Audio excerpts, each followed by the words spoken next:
Delete करो, मतदाता सूची में नाम काटो। और उन्होंने इतने सारे आरोप करे श्री जवाहरलाल नेहरू पर, इंदिरा गांधी पर, इनके पिताजी पर। बिहार की जनता ने एक बहुत महान फैसला किया है घुसपैठिया बचाओ यात्रा के खिलाफ जनादेश।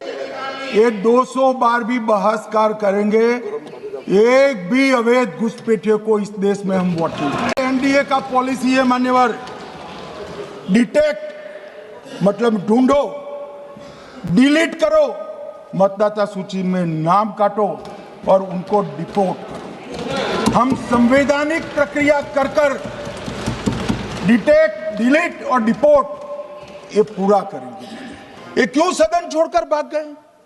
मैं इनके सामने तो कोई बात भी नहीं कर रहा था, ना कांग्रेस पार्टी के सामने बात कर रहा था। मैं तो बात कर रहा था घुसपैठियों को देश के बाहर निकालने की। मैंने इतने सारे आरोप करे श्री जवाहरलाल नेहरू पर, इंदिरा गांधी पर, इनके पिताजी पर, सोनिया जी पर, तब भागते तो लाजिम था। घुसपैठियों को लिए भाग गए क्योंकि उनकी हमारी पॉलिसी है डिटेक्ट, डिलीट और डिपोर्ट।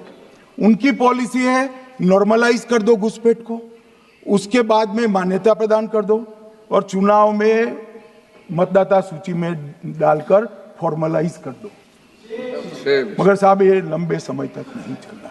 मैं मेरे मन से मानता हूं, मेरे पार्टी के सिद्धांत तो है ही, मगर मैं मानता हूं कि जनसांख्यिकी में इतना बड़ा परिवर्तन देश के लिए बहुत बड़ा खतरा है।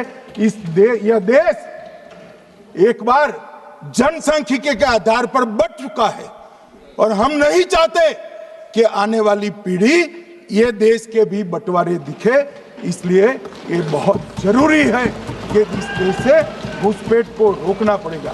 मान्यवर, ये कहते हैं कि घुसपैठ हो रही है, भारत सरकार की जिम्मेदारी नहीं है। मान्यवर, मैं आज बताना चाहता हूं, घुसपैठ हो रही है भारत बांग्लादेश की सीमा से।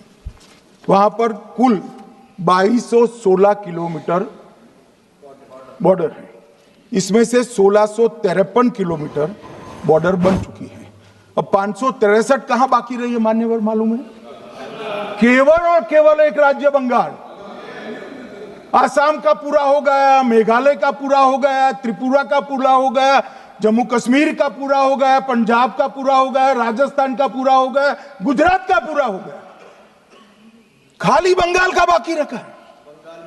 और मैं आज कहना चाहता हूं टीएमसी के लोगों को भी, ये राहुल जी के साथ में रहकर घुसपैठिया बचाओ यात्रा बिहार में निकली, साफ हो गए। आप भी घुसपैठियों को बचाओगे तो वहां भारतीय जनता पार्टी का विजय तय। कहते हैं कि घुसपैठ क्यों हो रही? आप बॉर्डर नहीं बनाने देते, फेंसिंग नहीं करने दोगे, घुसपैठ नहीं होगी। फिर भी चलो, मैं पूछना चाहता हूं कि घुसपैठ होकर सबसे पहले घुसपैठिया कहां आता है? कहां आता है? तो गांव में आता है। पटवारी को मालूम नहीं पड़ता, गांव के थाने वाले को मालूम नहीं पड़ता। इसकी मतदाता सूची में नाम डालने के लिए आधार कार्ड कहां बनता है? वहीं बनता है। उसका राशन कार्ड कहां बनता है? बंगाल में बनता है। और मतदाता सूची में कौन सी मतदाता सूची में ऐड होता है? तो बंगाल में होता है। आपकी कोई जिम्मेदारी नहीं है। मान्यवर, ये देश के भविष्य और सुरक्षा के साथ खिलवाड़ कर रहे। कभी कभार चुनाव तो जीत जाओगे घुसपैठियों के आधार पर, परंतु इस देश की सुरक्षा को आप ताक पर रखो। मैं आज कहना चाहता हूं मान्यवर, बिहार की जनता ने एक बहुत महान फैसला किया है घुसपैठिया बचाओ यात्रा के खिलाफ जनादेश।